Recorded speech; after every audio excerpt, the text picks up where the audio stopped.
বাবা মা, ভাই বোন, আত্মীয়-স্বজন, বন্ধু-বান্ধবী এদের খুশি রাখার জন্য কখনো আপনার ঘরের স্ত্রীকে আঘাত করবেন না। বাবা মা বিয়ের পরে এদের ভরসা করা একেবারেই উচিত না। কারণ তারাই তখন আপনার প্রতি নির্ভরশীল। ছেলে হিসেবে আপনার উচিত তাদের প্রতি দায়িত্ব কর্তব্য পালন করা। তার মানে এটা নয় যে স্ত্রীর সুখটা কেড়ে নিয়ে আপনি তাদের দিবেন। বাবা মায়েরটা বাবা মাকে দিবেন আর স্ত্রীরটা স্ত্রীকে। উভয়কে সমানভাবেই সুখী করা উচিত। এরপরে আসে ভাই। ভাই যতই ভালোবাসা এবং ভাব দেখাক না কেন, স্বার্থে আঘাত লাগলে প্রাণের ভাইও আপনাকে চিনবে না। নিজের সংসার সন্তান হলে সে আপনার মতো ভাইকে সেকেন্ডের মধ্যে ভুলে যাবে। তখন আলাদা সংসার পাতানোর জন্য বলেই ফেলে, আমি আমার বউ বাচ্চা নিয়ে বা আমার সম্মান নিয়ে আলাদা থাকবো। একসাথে থেকে আমাদের এই সংসারে বেশি টাকা দিতে হয়। আর সবচেয়ে বড় পয়েন্ট এখানেই, ভাই যতই রক্তের সম্পর্কের হোক না কেন, তার ভালোবাসা কতটা খাঁটি সেটা তখন বুঝতে পারা যায়। এরপরে তো সম্পত্তি ভাগাভাগির কথা নিয়ে আসেই। সম্পত্তি ভাগাভাগির কথা যখন উঠবে, আপনার ভাগে 1 ইঞ্চি বেশি আসলেও বুঝে যাবেন ভাই কতটা আপন। আর বোন সে তো বিয়ে দিলেই পরের বাড়ি বৌমা।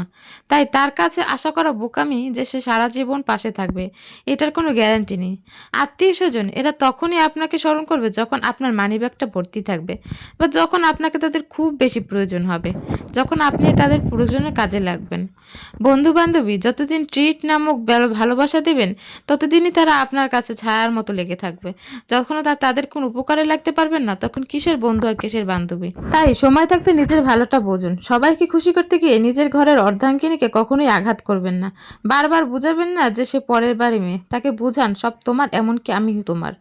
আজকাল বেশিরভাগ স্ত্রী স্বামীর ভালোবাসা, যত্ন, সম্মান, সাপোর্ট এগুলো পায় না দেখেই বিচ্ছেদের সংখ্যা অন্যতম। তাই অত্যাচারী পুরুষ না হয়ে নিজেকে বীর পুরুষ হবেন, আর সেটাও হবেন নিজের স্ত্রীর জন্যই। দাম্পত্য পুরো একটা জীবনের নাম। এখানে শর্টকাট বলে কোনো বিষয় নেই। যার সাথে মরার আগ পর্যন্ত থাকার প্ল্যান, তার সাথে বন্ধুত্ব হওয়াই বেশি জরুরি। সে হবে স্কুল লাইফের বেস্ট ফ্রেন্ডের থেকেও বেস্ট ফ্রেন্ড। যার সাথে সারা জীবন কাটাতে হবে, তার সাথে যদি বন্ধুত্বই না হয়, তাহলে ঘরটা জেলখানার মতো লাগে।